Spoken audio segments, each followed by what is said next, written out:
Thank you.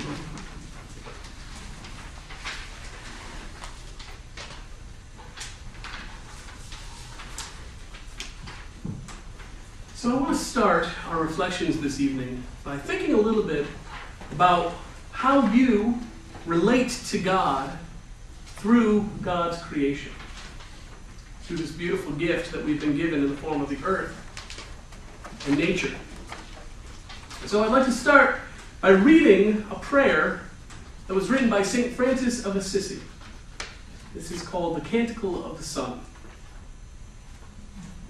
O Most High, Almighty, good Lord God, to you belong praise, glory, honor, and blessing. Praised be my Lord God for all creatures, and especially for our brother, the sun, who brings us the day and who brings us the light. Fair is he and shines with a very great splendor. O Lord, he signifies you to us. Praised be my Lord for our sister the moon, and for the stars, which you have set clear and lovely in heaven. Praised be my Lord for our brother the wind, and for air and cloud, calms, and all weather, by which you uphold life in all creatures. Praised be my Lord for our sister water, who is very useful to us, and humble, and precious, and clean. Praised be my Lord for our brother fire, through whom you give us light in the darkness, and he is very bright and pleasant, and very mighty and strong. Praised be my Lord for our mother, the earth, which sustains us and keeps us, and brings forth many diverse fruits, and flowers of many colors, and grass. Praise and bless the Lord, and give thanks. Serve the Lord with humility.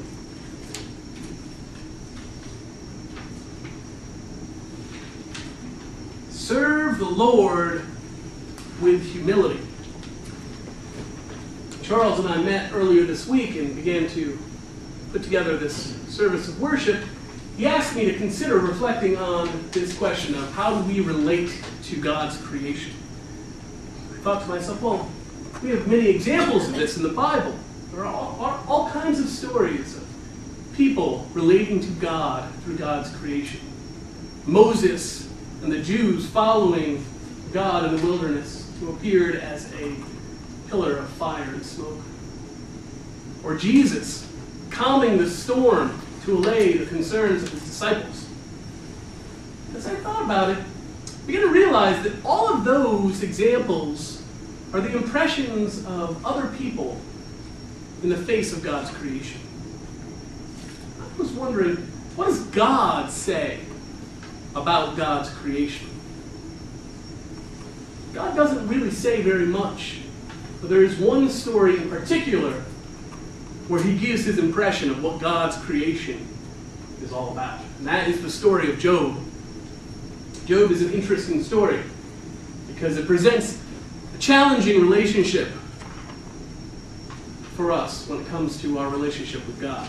Because in this story, Job is a good man who has many terrible things happen to him, solely because God has entered into a wager with Satan. Satan has said to God, I know your people love you, but isn't that because you take care of them? What if I were to take away your blessing from your people? Wouldn't they curse your name?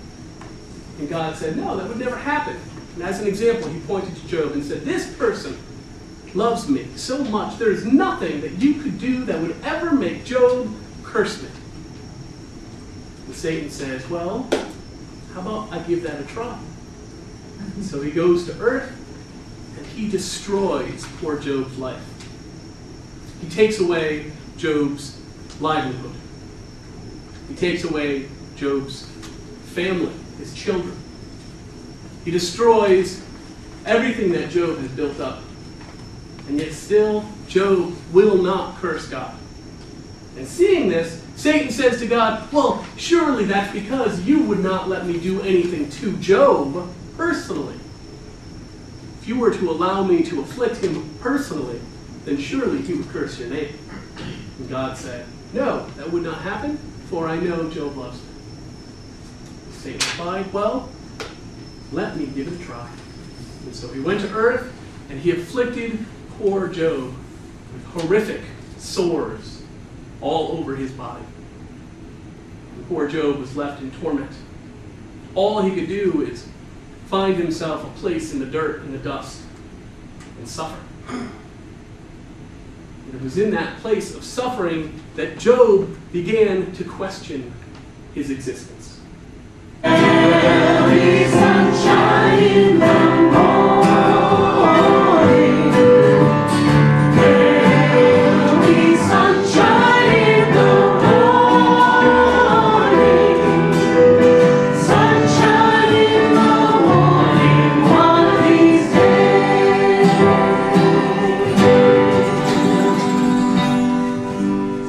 Let's hear it for the musicians. Whirlwind in the desert. And Job looks to this whirlwind and he says, why, God, why have you done this to me? Why? And God says to Job, you have no idea what it takes to be me. You think you have it bad, but you don't understand what it takes to keep all of this creation working. Have you ever made a whale, Job? Have you ever tried to build the ozone layer? You cannot understand the burden that I carry as your Lord. Job hears this. He responds by saying, well, God, now that I have heard your answer, I will not speak again. It's a very challenging conclusion to the story. What does that mean? Surely Job did not curse God. He came close. And what does that tell us about God's creation? It's magnificent and remarkable.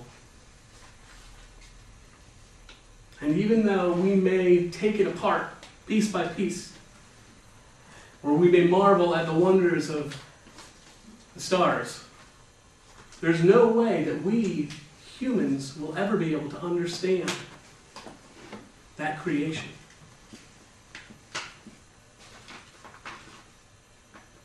And that's okay. That's okay.